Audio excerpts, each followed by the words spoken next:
The gentleman from Massachusetts is recognized. I thank the gentleman for his remarks. For the record, Madam Speaker, I ask unanimous consent that all members may have 5 legislative days within which to revise and extend their remarks with respect to H.R. 1722. Without objection. I would now like to recognize for 5 minutes the lead sponsor of this measure, Mr. Sarbanes of Maryland. Thank you. Gentleman from Maryland is recognized for 5 minutes. Thank you, Madam Speaker. I thank the gentleman for yielding. I want to thank him for his work in shepherding this through the process and bringing it to the House floor. I'm delighted that we are going to be voting today on the Telework Improvements Act of 2010, a bill that I introduced some time ago with bipartisan co-sponsorship. And I want to acknowledge Congresswoman Norton is here, Congressman Davis, Congressman Connolly, Jim Moran of Virginia, and other co-sponsors. I do also want to salute the fact that we had bipartisan support for this from the outset. Congressman Whitman, Shelley Moore Capito, and of course Frank Wolf, who has really been a leader on this issue from the get-go. He was working on telework before I even came to Congress and understood what a valuable contribution telework can make to our federal workforce and its productivity. What this bill will do is expand the federal telework policy, which has begun in a nascent way. There was just a survey done that indicated about 10% of the federal workforce is now teleworking at least 1 day a week, but it can take that up to the next level by establishing policies across our federal agencies that promote telework and make it clear to employees how they can go about taking advantage of that opportunity. It would instruct the Office of Personnel Management to develop telework regulations, a uniform government-wide telework policy for federal employees. And that's important because if you look at the different agencies, some of them have been very successful in pushing telework forward. Others have not been as attentive to it. And what this is going to do is it's going to establish some expectations that cut across our federal workforce and encourage this opportunity. Critical to that is to designate a telework managing officer within each agency who takes responsibility, who has accountability for making sure that the telework policy is being distributed broadly within that agency, is helping to evaluate it, make sure that it's working properly. There will be greater access provided as a result of this bill to telework training and education for employees and supervisors. And the Office of Personnel Management is also going to make sure, in cooperation with the Government Accountability Office, that there is periodic evaluation conducted so that we can see how this telework policy is advancing forward. So these are some of the key elements of the bill that is on the floor today. I'm appreciative that Congressman Issa recognizes the inherent value of pursuing telework. And as I say, we did have bipartisan support at every step along the way. Why is it important to do teleworking? I would say this is a win times 5 when you look at it. First of all, it's going to help the federal workforce recruit better out in the market. Private sector is doing this, and they're recruiting people using this as an opportunity for more flexible work arrangements. The federal workforce should be doing the same thing. It will help to improve productivity and morale among the workforce. Those agencies that have taken full advantage of teleworking have shown that productivity has been enhanced within their agencies. And frankly, it leads to more of a culture of looking at performance and delivery of important functions in the workplace, so that you're seeing that productivity rise not just among those who are teleworking, but across an entire agency where teleworking is being implemented in a meaningful way. At one point in the evolution of this legislation, we actually were going to attach it to an energy bill because it will have the effect of reducing the carbon footprint of the federal government. People won't need to be in their cars as much going back and forth to work if they can take advantage of teleworking opportunities to some extent. So that's a third win here. A fourth win, very important, is the continuity of operations. We've seen situations where the federal government may be forced to shut down.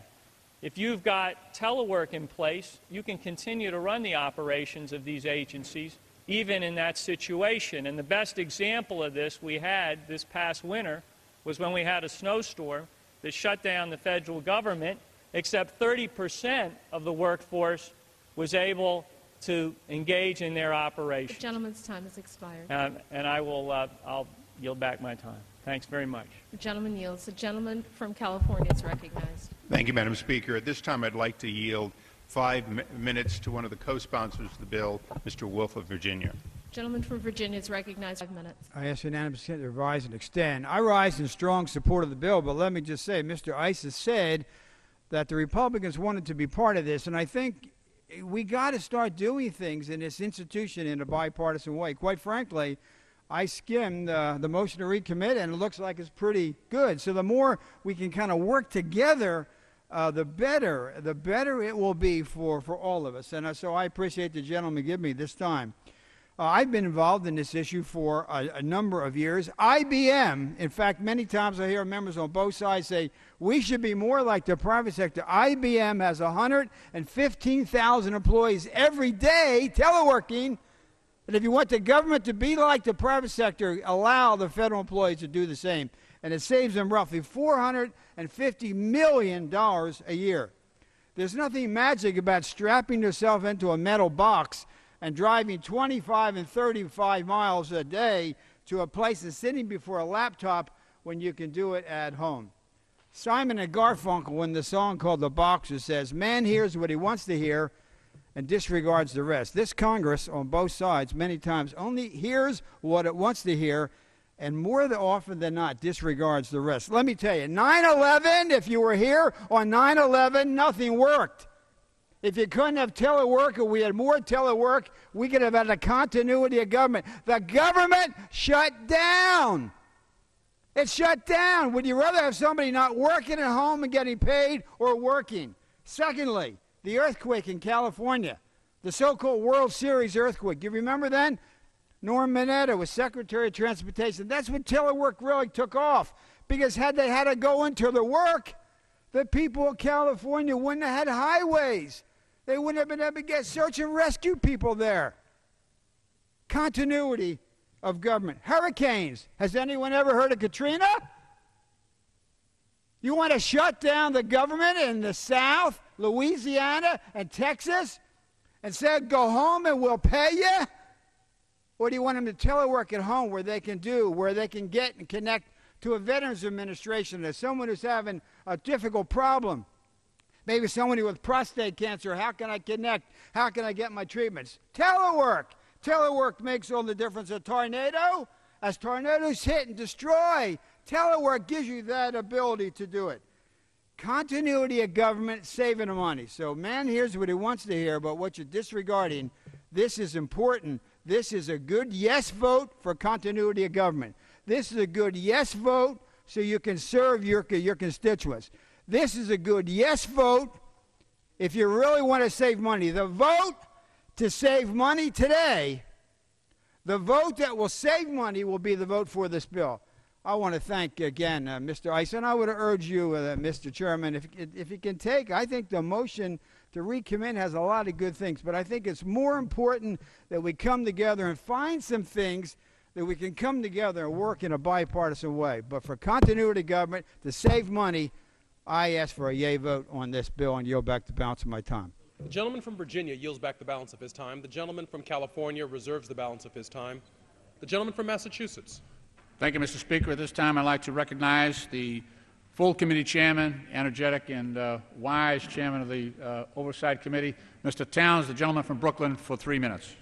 The gentleman from New York is recognized for 3 minutes. Thank you very much. Let me thank you, Mr. Lynch, for the hard work that you've done on this bill. And let me begin by saying to the other side, I hope we're talking about the same legislation here. because in the committee, the only, if I remember very vividly, the only amendment that was offered was accepted. We accepted the amendment. And of course, the committee voice voted the legislation out. Now I hear about this motion to recommit.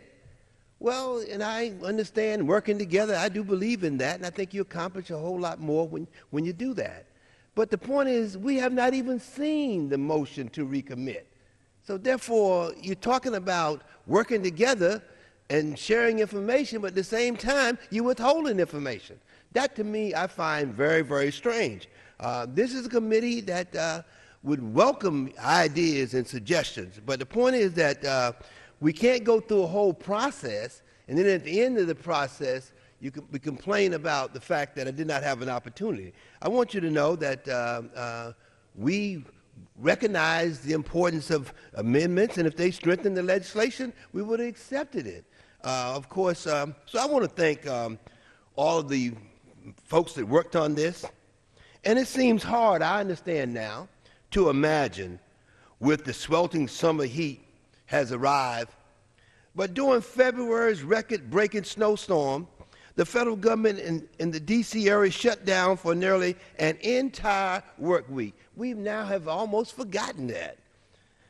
The government lost productivity, was significantly reduced because of so many employees were not able to get to work. After the storm, OPM Director John Barry reported that the government saved approximately $30 million, and I repeat that, saved almost $30 million a day in the productivity costs because of the growing number of teleworking employees. H.R. 1722 will help the government do even better, and I think that we should not lose sight of that.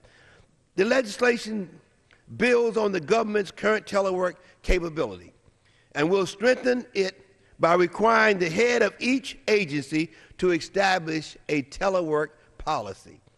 The legislation also holds agencies accountable for successful implementation of their telework policies. I should note that similar bipartisan legislation sponsored by Senator Daniel Kaki and, of course, George Voinovich passed the United States Senate by unanimous consent as well.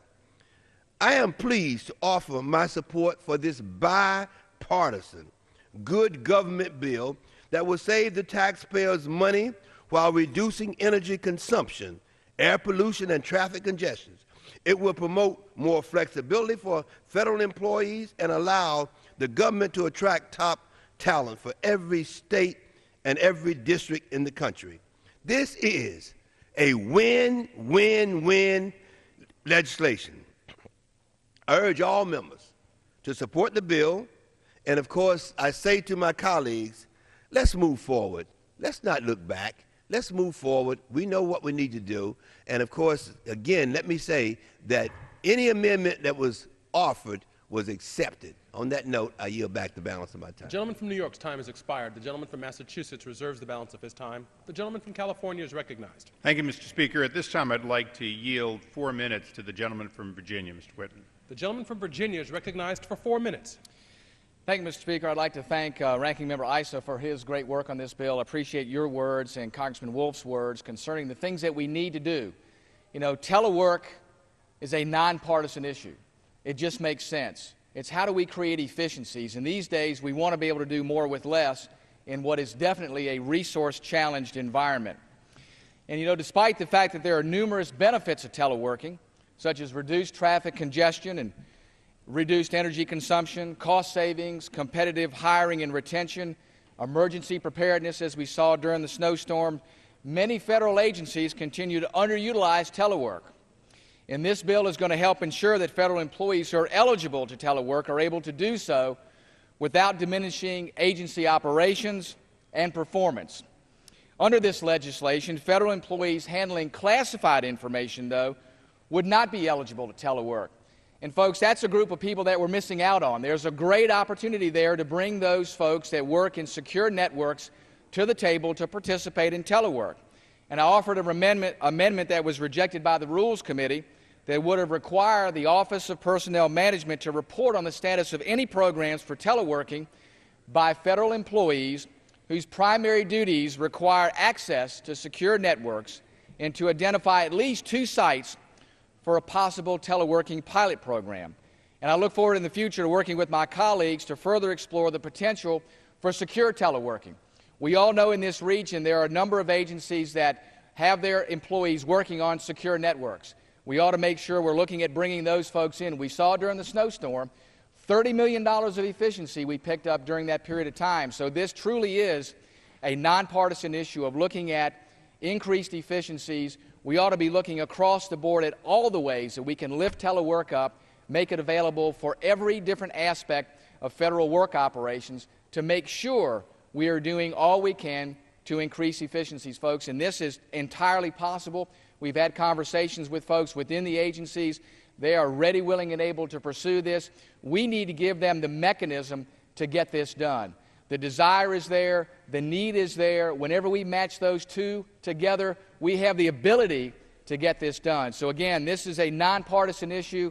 I urge all of my colleagues to vote in favor of this and let this be the first step to making sure we have telework as an opportunity for the entire federal workforce.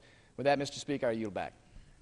Virginia yields back the balance of his time. The gentleman from California reserves the balance of his time. The gentleman from Massachusetts. Thank you, Mr. Speaker. I want to thank the gentleman from Virginia for his thoughtful comments. And at this time, I would like to yield to our distinguished Majority Leader, Mr. Hoyer, for 1 minute. The distinguished Majority Leader is recognized for 1 minute. I thank the gentleman for yielding. I want to thank Mr. Lynch and certainly my colleague from Maryland, Congressman Sarbanes, for his leadership and for his efforts on this bill. I also want to thank those members of the subcommittee and Mr. Issa for facilitating this bill coming to the floor. I've been working on this issue along with Frank Wolf for a very long time, indeed over 2 decades. Congressman Wolf and I, Congressman Wolf from Virginia, Republican, myself, served on the Treasury Postal Committee, which is now called the Financial Services Subcommittee of the Appropriations Committee.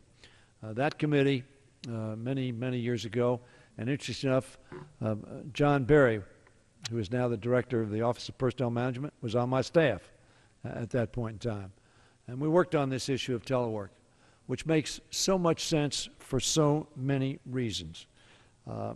It saves gas. That's an important issue.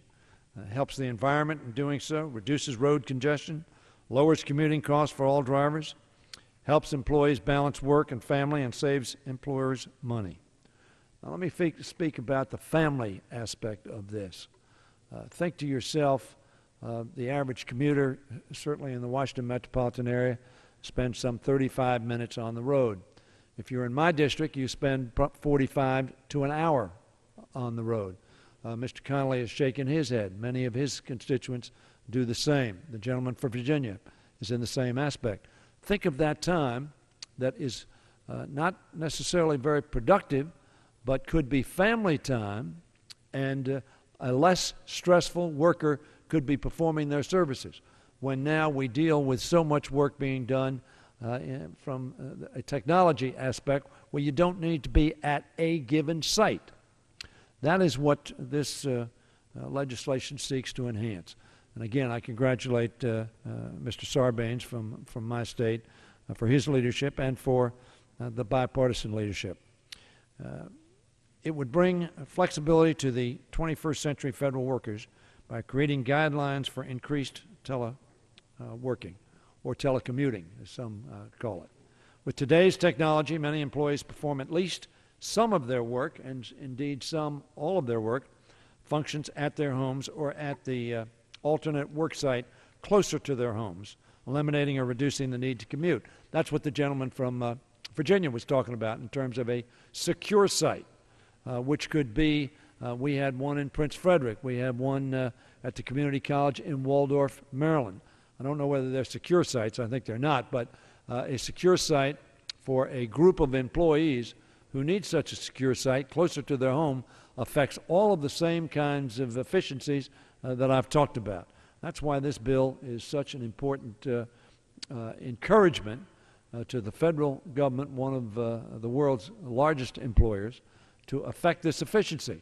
It is also, I think, a lesson that we've learned from the private sector, many of whom telecommute or telework. Many insurance agencies, when you call your insurance agent or for information, you have no idea where they're sitting and don't care. All you want to know is that they respond to the question you have and can access the information you need, which of course they can do on their computer. So that this is a very effective, efficient, family-friendly, environmentally friendly action for us to take. And I commend Mr. Sarbanes, I commend Mr. Lynch and the committee for their leadership on this, and commend Mr. Issa as well for his leadership. And I thank the gentleman for yielding and yield back the balance of my time. The Majority Leader yields back the balance of his time. The gentleman from Massachusetts reserves the balance of his time. The gentleman from California. Thank you, Mr. Speaker. I yield myself such time as I may consume. The gentleman is recognized for as much time as he may consume. The Chairman and the Majority Leader both make good points, and I'd like to address them for just a moment. The Chairman, who I've had a good working relationship with, made the point that this passed out of committee without anything left unresolved. And to a certain extent, I would agree with him. Except, of course, we didn't have a score on this. We never do.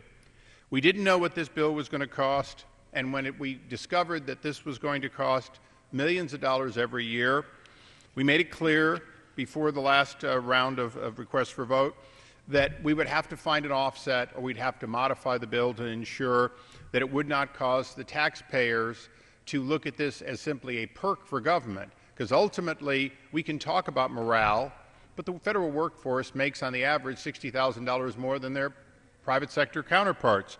So morale should already be good in an organization the size of the government that has added 250,000 new workers since we went into a recession. There's no question that telework can justify this if it's done properly. Our amendment is going to seek our one motion to recommit. We weren't allowed any amendments, to try to at least trim around the edges, to have our members be able to go home and say, of course we supported telework, but we made sure there were some safeguards of the American people's money. The amendments that we tried to offer to what was known in advance to be a closed rule, a please do not suggest, create a process problem that I hope, Mr. Speaker, you'll be sensitive, along with the American people, to. Our committee has 40 or so members. That's roughly 1/10 of the Congress. So 9 out of 10 members of the House never get an opportunity to be there. As a matter of fact, including the delegates, it works out just exactly as 10%. So 400 people didn't have input while we were working this through committee. Some may have noticed the bill, but as the Majority Leader said, he's been working on this for 20 years. Who would have thought it would come to the floor now? So can we, as a body, deny the process of 400 people, 400 voters, if you will, or representatives of voters, including yourself, Mr. Speaker? How can we deny you the ability to look at something when it's going to become a bill on the floor and offer constructive amendments?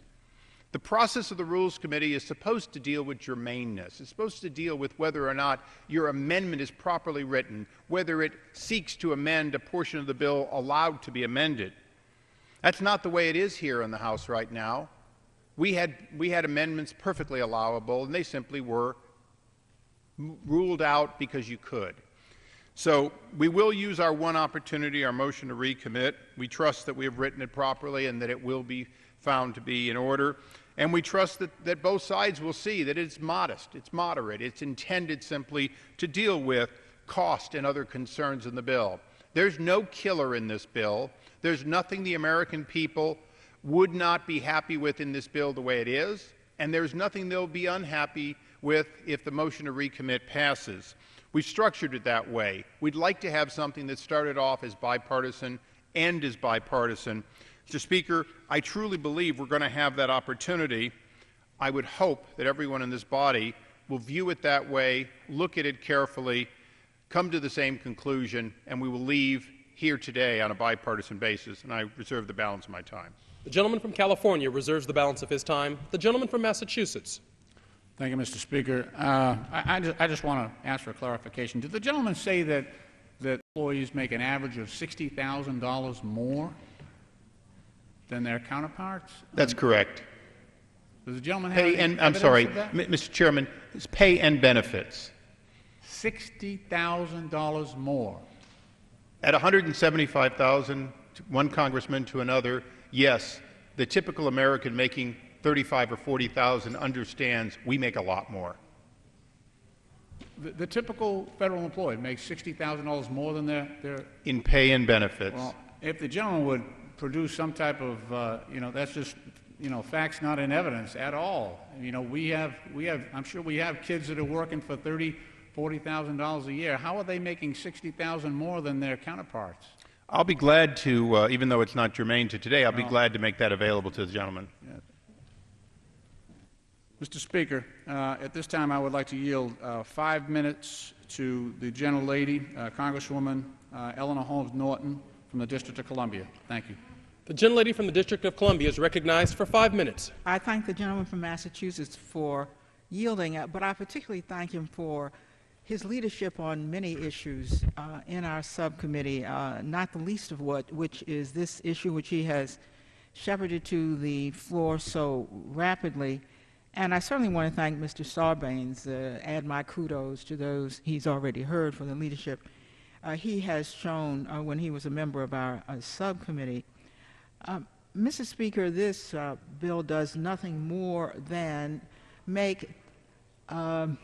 give us a presumption in favor of teleworking, and I believe that's the most important thing the bill does.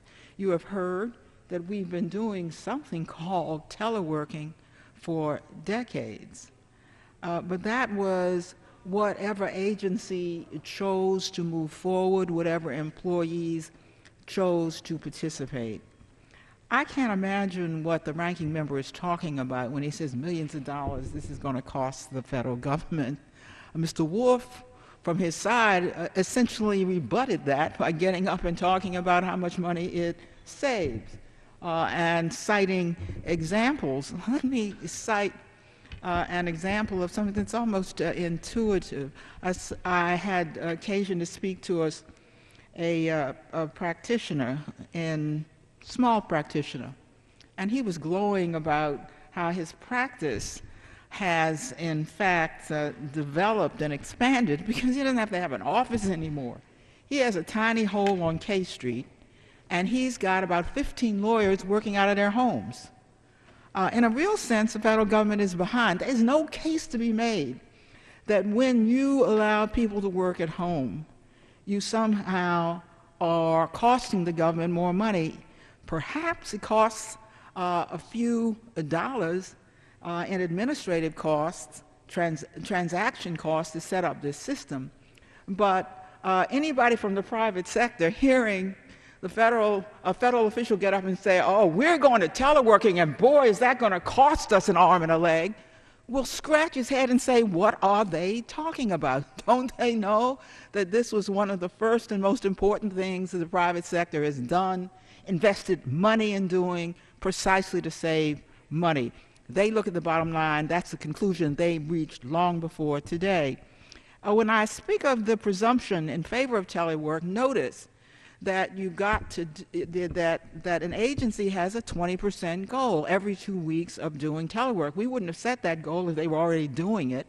And the fact that you have to do it gives us some uniformity across the government, and with the appropriate exceptions, allows many, many workers, many, many employees to buy into what has now become essentially a workforce practice everywhere with a workforce as large as ours. The bill is very careful. Managers are going to have to be trained. Many are old school managers.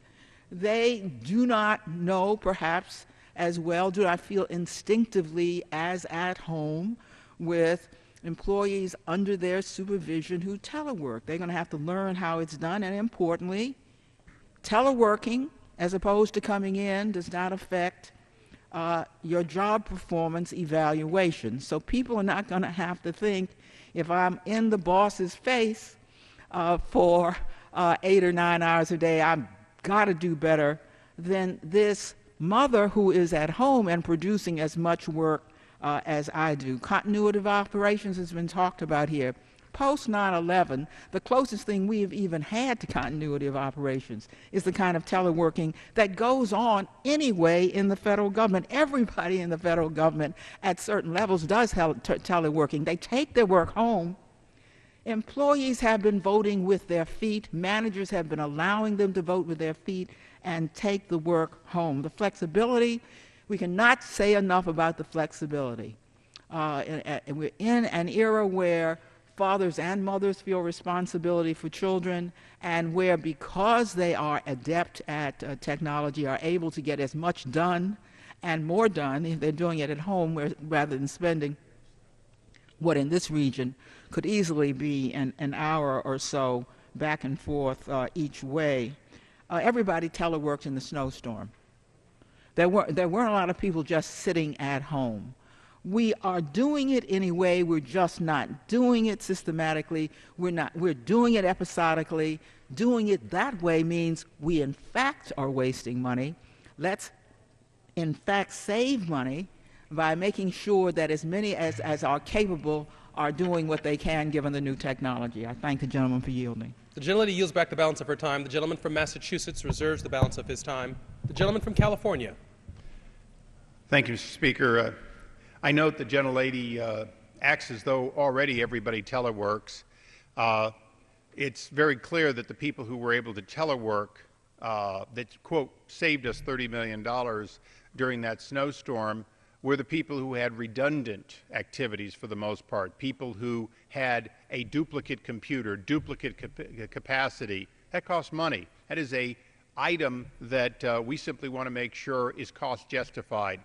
You know, many people on the other side of the aisle, including the next speaker, have talked about the private sector.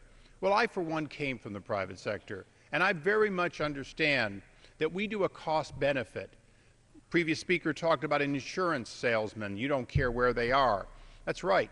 The insurance salesman is usually a commissioned person. It's somebody who is very accountable for their pay because it's earned and it's justified against revenue. More importantly, even their package of perks is figured into that. So in the private sector, if somebody costs, if you will, $190,000, or as the average federal worker costs, non-uniformed, $119,000 per worker versus $59,000 in the private sector. In the private sector, they know what their sales or revenues or profits are relative to that cost. In the public sector, we don't.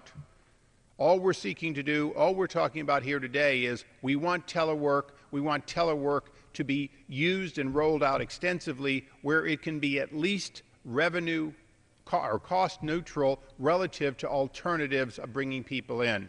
That's all we're asking for. We believe it's reasonable. Reserve the balance of my time. The gentleman from California reserves the balance of his time. The gentleman from Massachusetts.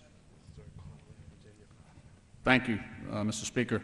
I do want to note that we do have one study here that I think is probably the most extensive done on comparing private sector jobs to federal jobs, and that is by the Bureau of Labor Statistics. And they compared occupation to occupation. They took an engineer in private sector versus an engineer working for the federal government, and they have reported that federal employees are paid 22% less than their private sector counterparts.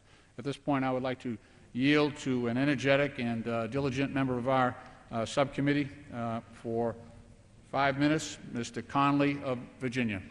The gentleman from Virginia is recognized for 5 minutes. Thank you, Mr. Speaker, and I thank my good friend and colleague from Massachusetts, Mr. Lynch, for his outstanding leadership on this and so many other issues on the Oversight and Government Reform Committee. I also thank the ranking member, Mr. Issa, for his friendship and his leadership on our committee as well. I particularly want to thank my colleague from Virginia, Mr. Wolf, who's been a long-time leader in telework, and my colleague and friend from Maryland, Mr. Sarbanes, for his leadership on this legislation. Without that leadership, we wouldn't be here today, and relief wouldn't be on the way to our federal workforce and hard-pressed commuters here in the National Capital Region. Mr. Speaker, before I came to Congress, I represented a major jurisdiction in the National Capital Region, Fairfax County, for 14 years, the last 5 being its chairman. And I, like Mr. Issa, came from the private sector. I spent the last 20 years of my career before coming here working for a number of information technology companies, and I saw firsthand the value of telework in the private sector. One of the major employers in my district, for example, is AT&T. I went and visited a major facility they have in my district.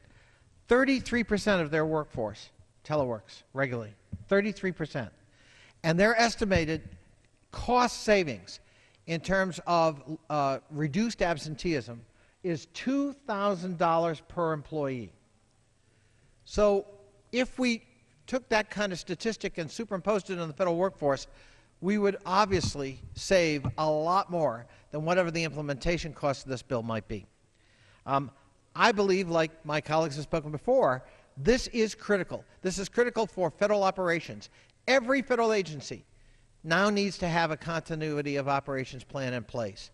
And in the National Capital Region, tragically, that is underscored.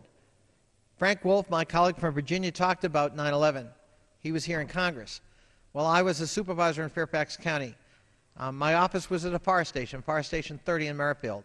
And my men and women in that fire station were back up to the Arlington Fire Department at the Pentagon the day it was attacked, the second worst terrorist attack in American history. And I saw what they went through. And I know what happened to this region that day. And a continuity of operations plan, if we needed a reminder, a tragic reminder of how critical that is to our national security, 9/11 was it. Subsequently, we've had lots of natural events here in the National Capital Region that have further reminded us of how important it is that the largest single employer in our region, the federal government, have a vigorous telework program in place, because without that, there is no continuity of operations plan of any meaning. So for national security reasons and in service to the taxpayers we serve through the federal agencies, we must have a vigorous telework program in place. In the National Capital Region, if we could reach 20% of our daily commuters of 2.5 million people teleworking at least one day a week, we could take 4 to 6% of the cars off the road every day, improving air quality, improving congestion, and improving productivity. The federal government, being the largest employer, has a special responsibility. I mentioned AT&T has 33% teleworking in its workforce. The average in the federal government ranges from 6 to 10%, far below what the private sector, in fact, is doing. We can and must do better. The federal workforce lends itself to telework in some ways that are unique to the federal workforce, and we know the benefits. We've heard some arguments here that only 10% of the Congress sits in the Oversight and Government Reform Committee, and therefore we need more time to make sure that we can examine this legislation and its costs. I would argue there are no net costs to this bill. I would argue that this bill has been scored before in many incarnations, in legislation that was before the previous Congress and voted on, in legislation in the other body. So it's not like we didn't know. And we know that the productivity gains and savings are considerable, that more than wipe out any potential implementation costs. Whatever costs there are can and will be absorbed by the implementing federal agencies, and we know that. That ought not to be an excuse for inaction. This is something that can bring us together on a bipartisan basis. I do find it a little ironic, however, to hear about the need to come together, and maybe we can use the motion to recommit to do that when our side of the aisle has not seen the motion to recommit. And obviously we can't buy something in the hopes that it's going to do something positive, and I would urge my colleagues to share the motion to recommit so that perhaps we can come to common ground on that. But at the end of the day, this legislation is critical for the future workforce of the federal government and, frankly, for the national security of the National Capital Region, and I yield back. The gentleman from Virginia yields back the balance of his time. The gentleman from Massachusetts reserves the balance of his time and has 7 minutes remaining. The gentleman from California is recognized and has 16 minutes remaining. Thank you, Speaker. I yield myself just 1 minute. The gentleman is recognized for 1 minute. Thank you, Speaker. My good friend from Virginia was accurate in almost everything he said, but the one part that I'd like to correct is we don't need more time. We had sufficient time once the scoring was in to figure out what needed to be changed among the various 100 or so Republicans who were not on the committee, and we offered them. And the gentleman from Virginia is not on the Rules Committee, so he's not part of that hidden hand that simply doesn't allow any dissent or any amendments or any corrections once a decision has been made by the majority. So, you know, I appreciate the fact he has been good to work with and that he was not somebody who would have limited that. And we would be happy to share all of our amendments if we had a chance of having them ruled in. I reserve the balance of my time. The gentleman from California reserves the balance of his time. The gentleman from Massachusetts. Thank you, Mr. Speaker. At this time, I would like to yield 2 minutes to the distinguished gentleman from Illinois, Mr. Davis, who has been a longtime advocate on this issue. The gentleman from Illinois is recognized for 2 minutes. Thank you, Mr. Speaker. Speaker, I rise in support of H.R. 1722, the Telework Improvement Act. This legislation is similar to a bill I introduced last Congress that passed the House with bipartisan support by voice vote. Unfortunately, the Senate never acted on that bill, so I'm pleased that we once again have the opportunity to move telework legislation forward with the leadership of Representative Sarbanes. We currently know that telework continues to be underutilized by federal agencies, and improvements are needed to allow more federal employees to participate in telework programs. Telework provides numerous benefits, including increased flexibilities for both employers and employees. Plus, we've heard the tremendous cost savings that exist, as well as the anti-pollution measures that take place. But I've been very fortunate in my office to have had individuals who have effectively used telework, I guess, to the nth degree. And it has proven to be not only cost savings, but it also has provided them the opportunity to spend time with young children, with their family to the extent of which they needed to do. This gives us an opportunity to recruit the best and the brightest and have them be productive. It's a great measure.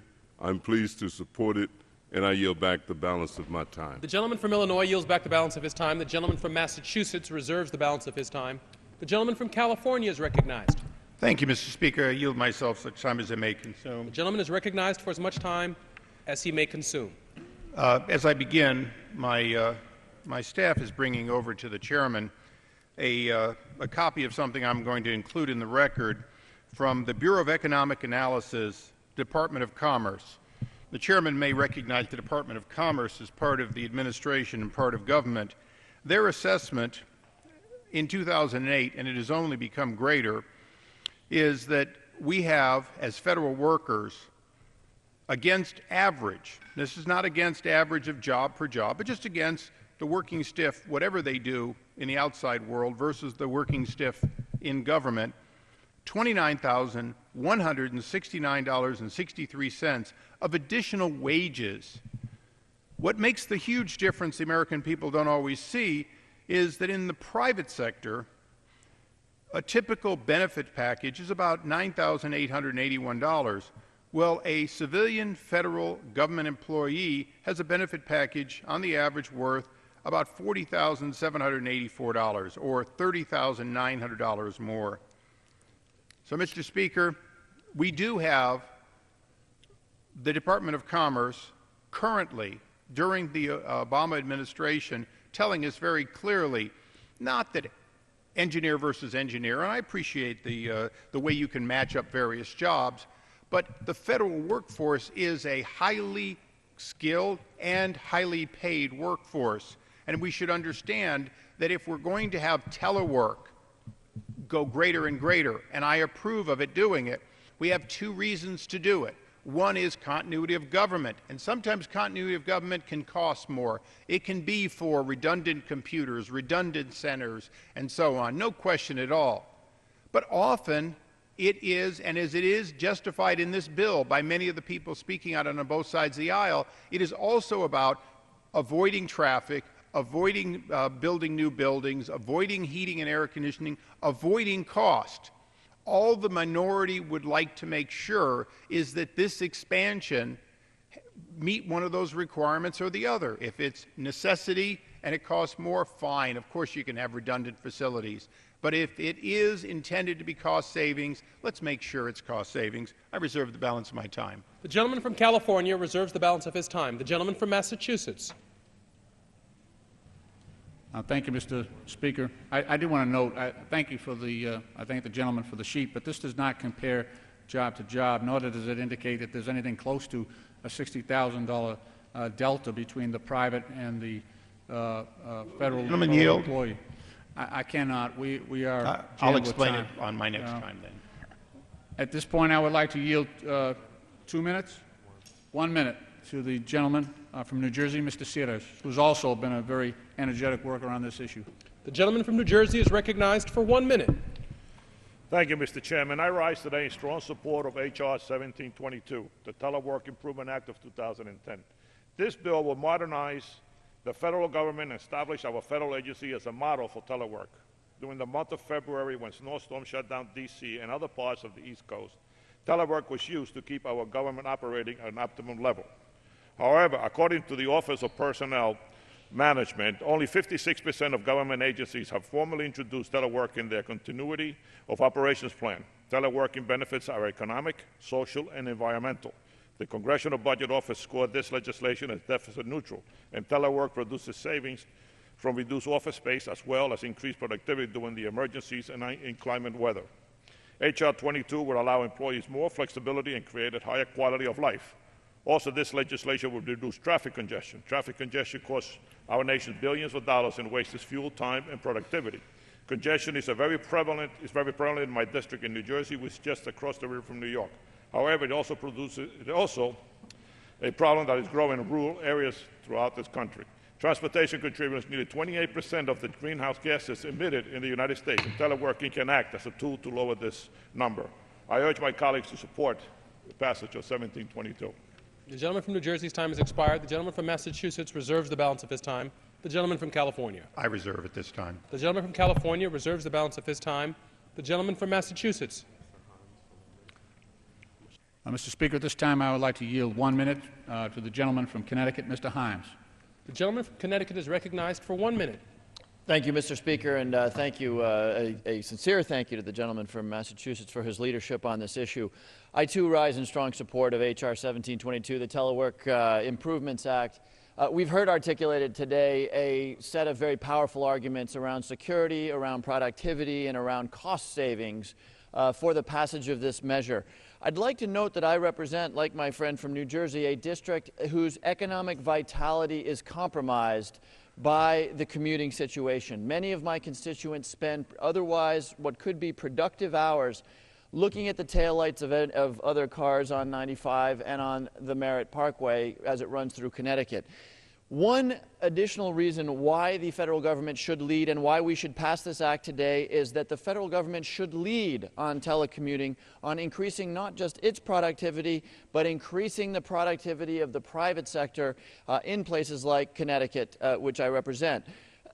I am a strong backer of the Telecommuter Tax Fairness Act, H.R. 2600, and a variety of other measures which will help with telecommuting and appreciate the leadership and urge my colleagues to support and pass this bill. Thank you. The gentleman from Connecticut's time has expired. The gentleman from Massachusetts reserves the balance of his time and has 3 1/4 minutes remaining. The gentleman from California is recognized and has 12 1/2 minutes remaining. I'll continue to reserve. The gentleman from California reserves the balance of his time. The gentleman from Massachusetts.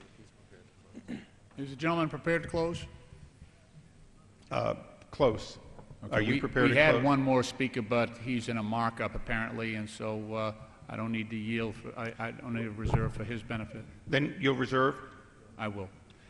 I'll yield myself such time as I may consume at this time. The gentleman from California is recognized for as much time as he may consume. Mr. Speaker, although we have 12 minutes left on our side in debate, I don't intend to use it. I also don't intend to continue to have the American people here haggling on the House floor about how much one side gets paid or another. For that reason, I will today post at republicans.oversight.house.gov the Department of Commerce report in sufficient detail for people to realize that $60,072.97 is roughly the additional amount that in pay and benefits that federal workers receive than the average private sector. But you know, the interesting thing about the federal workforce versus the gentleman who was talking about commuting from Bridgeport and other parts in his state is they're not laid off. They're not suffering. As a matter of fact, they've been net hired. The growth that's occurred over the last 2 years has been in government. The pay increases have been in government. The benefit increases have been in government. Now, we're not talking about telework as a benefit, although some speakers have talked about family time because you can telework and so on. We're talking about telework for one of two reasons that are justified, and Republicans will today, I hope, vote for the motion to recommit and then vote for final passage, because it either is part of the job of government, the sustainability, the continuity of government, and we want to make sure that we use telework in order to advance that, or remote access, if you will, or it saves the taxpayers dollars. If someone doesn't drive for an hour and they work an hour more remotely, that's a good thing. But if we're simply improving quality of life, having redundant computers at a cost of several $1,000s plus several more $1,000s in maintenance and overhead and renewal and software support, and Mr. Speaker, we're not doing what the American people expect us to do. The American people expect us to start being safeguarders of their precious money, which isn't even current, but the money we're going to have to take from them in the future to pay back what we're borrowing today. If we do not start counting the pennies, the nickels, and the dollars and make sure they're well spent, then it is very clear we will never get to any kind of an affordable government, a balanced budget, and there will be an inevitability that the United States will look too much like Greece and not enough like the country that we were so proud of this past 4th of July. We have a great tradition, a tradition of small government and large private sector. Mr. Speaker, I want to make sure that our government works more efficiently so we can have a smaller government that meets the basic requirements, not that we simply expand government with one after another programs. So with that, I fully expect that we will make this bill better. We will continue to work on telework being to the advantage of the American taxpayer and not simply an additional item to be spent. With that, I reserve the balance of my time. Does the gentleman from California yield back the balance of his time? Does the gentleman has the right to close? The gentleman from Massachusetts has the right to close.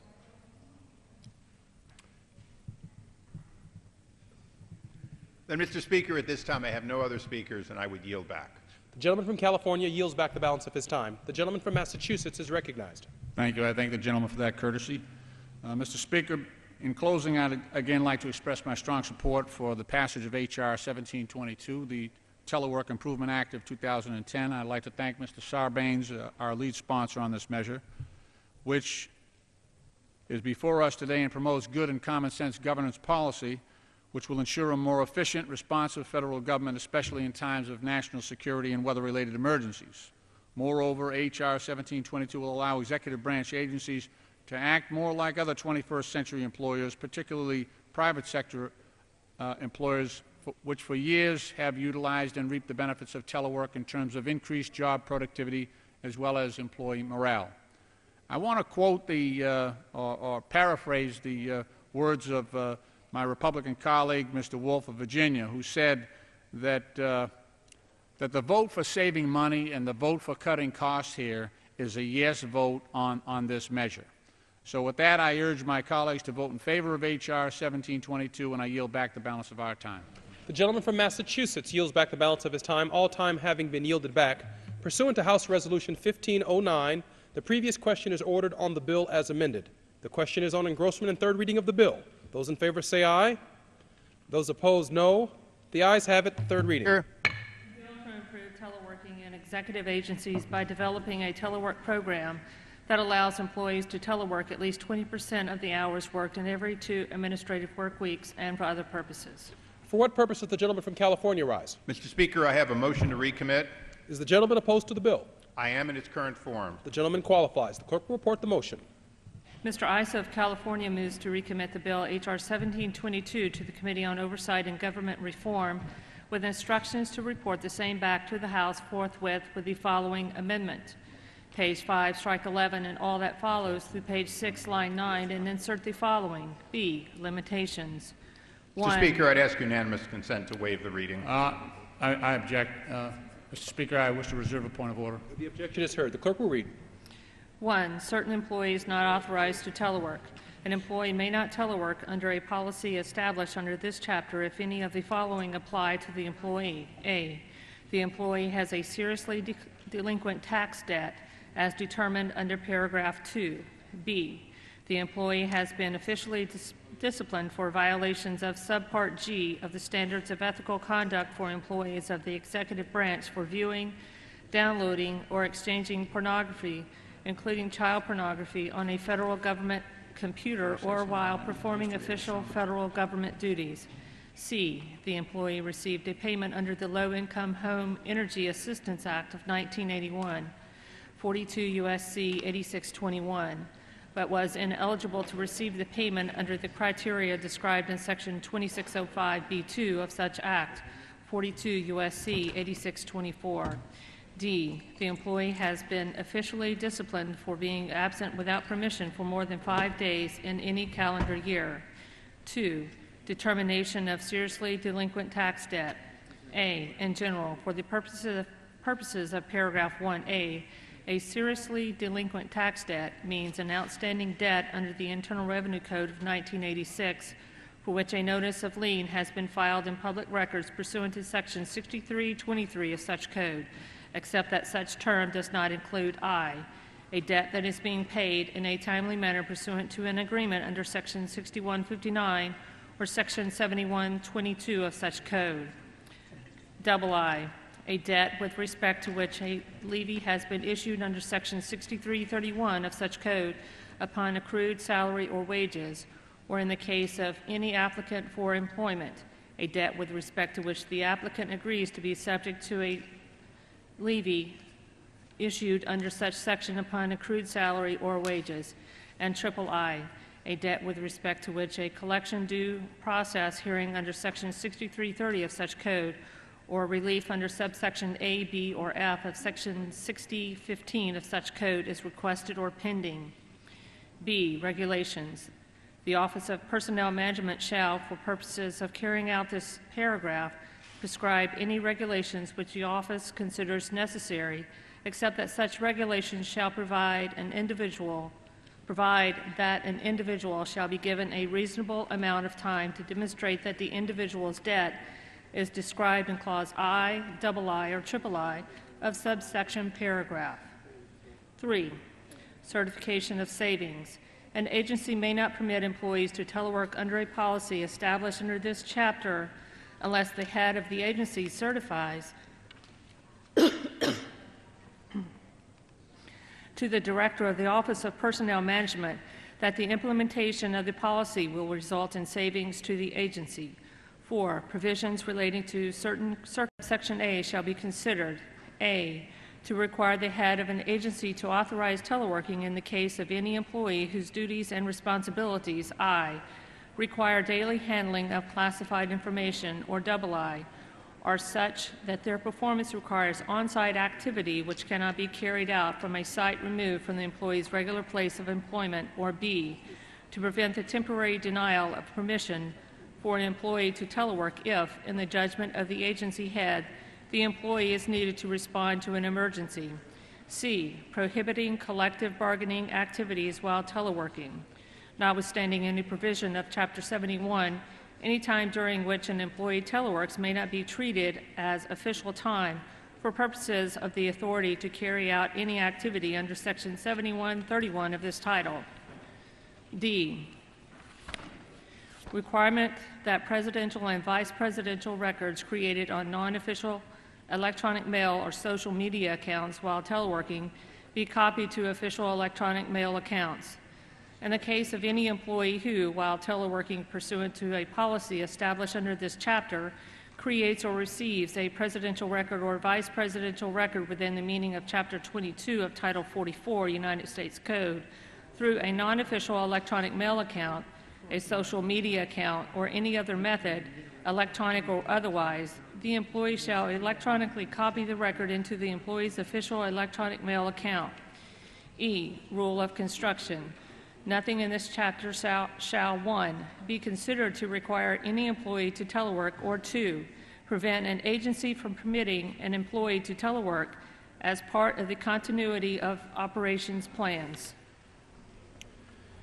The gentleman from Massachusetts' point of order is reserved. Pursuant to the rule, the gentleman from California is recognized for 5 minutes in support of his motion. Thank you, Mr. Speaker. This is a straightforward motion. It is a motion that, if passed, will cause the Republicans to vote for this, if not unanimously, virtually unanimously. If we take out the $30 million in cost by insisting that there be reasonable offsets, then we will, in fact, have fixed one of the problems that was unnecessary in the bill.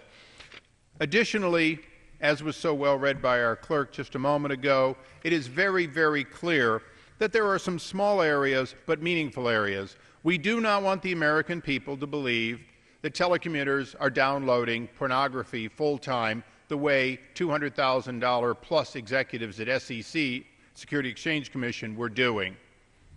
Now, I wanted to include in the motion to recommit that if you're found downloading while telecommuting, you'd be fired.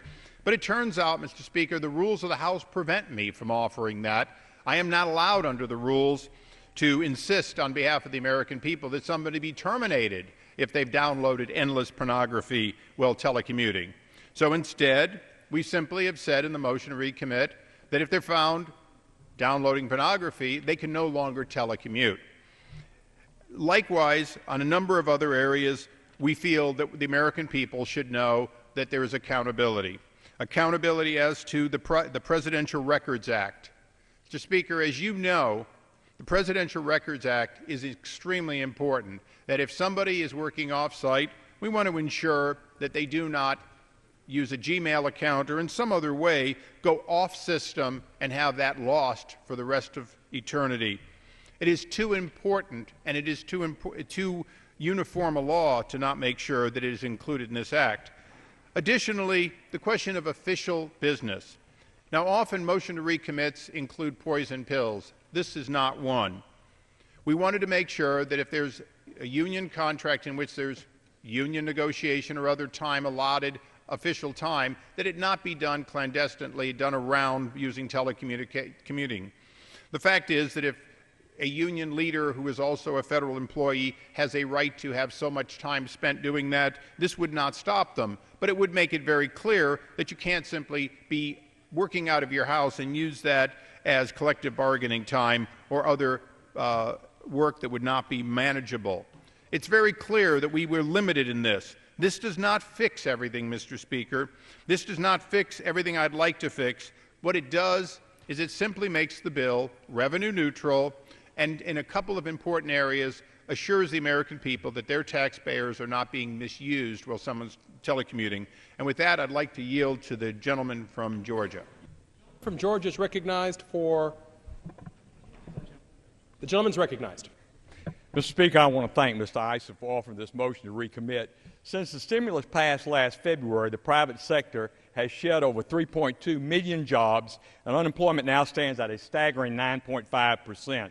Now is not the time to give another perk to federal employees while the rest of America is struggling to make ends meet. By requiring federal agencies to duplicate an existing law and spend 20% of their official time out of the office and on a mobile work site, we are costing the taxpayers another $32 million while promoting an inefficient federal workforce. I'm proud that this motion to recommit corrects some of these problems. Thankfully, if adopted, this motion will require that each agency must certify to the Office of Personnel Management that the agency's telework program will save money rather than increase spending. Furthermore, teleworking privilege will not be granted to employees that have been disciplined for poor work performance and behavior, such as viewing pornography on work computers, having a record of being absent without permission, or who are delinquent in paying their taxes. Finally, Mr. Speaker, I am very proud that this motion will prohibit federal employees from engaging in union or collective bargaining activities while teleworking.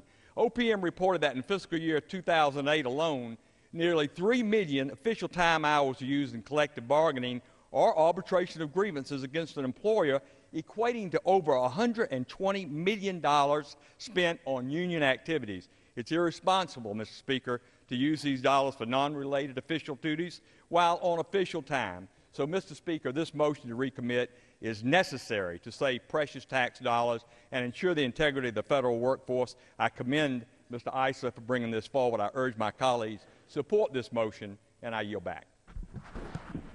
The gentleman from Georgia yields back the balance of his time. The gentleman from California yields back the balance of his time. For what purpose does the gentleman from Massachusetts seek recognition? Thank you, Mr. Speaker. I would like to claim time in opposition to this measure. Does the gentleman continue to reserve his point of order? No. Is recognized for 5 minutes. I thank the Speaker. There are a number of points here that I would like to make at the outset, and I appreciate the spirit in which the gentleman has offered these amendments.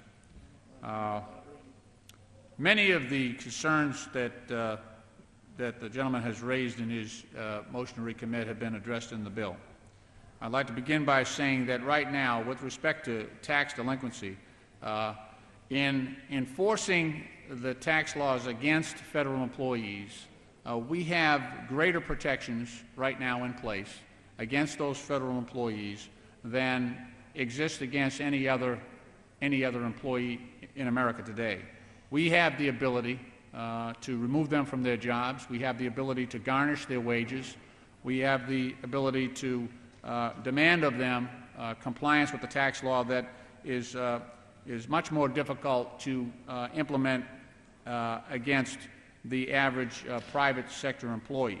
So I do not think that the measures here and the quote seriously delinquent category that does not exist under the IRS tax code well serves the underlying purpose of this bill.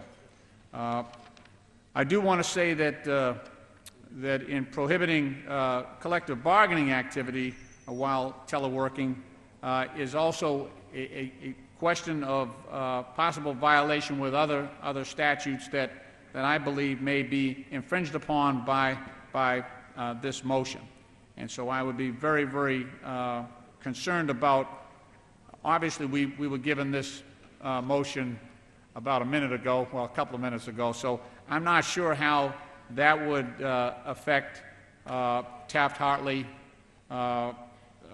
collective bargaining rights, but it would appear that they would do a carve-out here for those workers who are teleworking and yet unable to exercise the rights that otherwise might exist in those employees. So I am very, very concerned about that.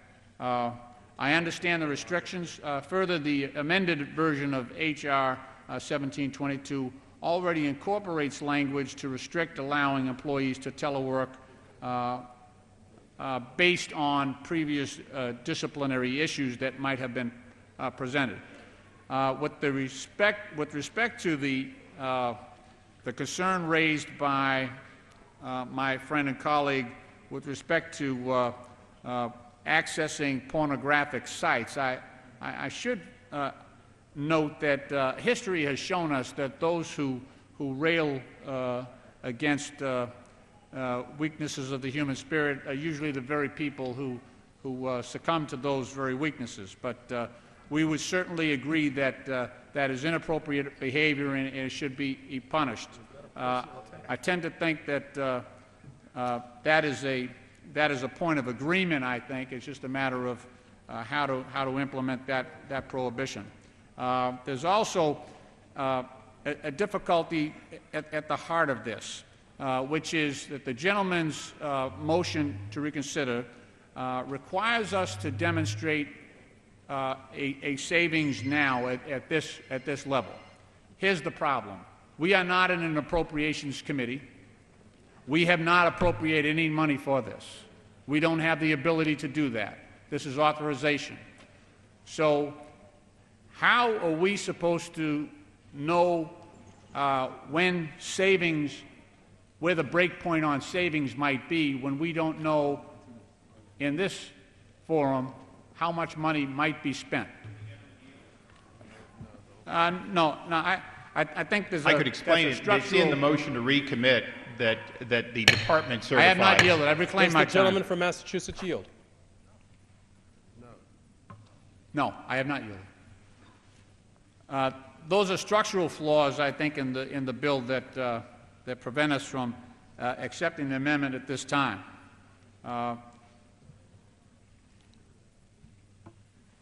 However, I understand that some members may see one or two of these issues as decisive on their behalf, and I would understand and respect the members' rights to vote as they might on this measure. But because of the issues that I have raised, one, because it creates a level of impossibility for us to demonstrate savings when we don't know how much money is going to be used in implementing this measure. That will be decided by the appropriators. And as well, we realize that to set this up, in order to establish the teleworking protocols, there will be an expenditure to begin with, and at which the savings will result at a later time. So I urge my colleagues to vote against this, and I yield back the balance of our time. Without objection, the previous question is ordered on the motion to recommit. The question is on the motion. Those in favor say aye. Aye. Those opposed, no. In the opinion of the chair, the ayes have it. The motion... And I request the yeas and nays. The gentleman from California requests the yeas and nays. The yeas and nays are requested. Those favoring a vote by the yeas and nays will rise. A sufficient number having risen, the yeas and nays are ordered. Members will record their votes by electronic device. Pursuant to Clause 8 and Clause 9 of Rule 20, this 15-minute vote, the motion to recommit, will be followed by 5-minute votes on passage of H.R. 1722 if ordered, and the motion to suspend the rules on S. 1508. This is a 15-minute vote.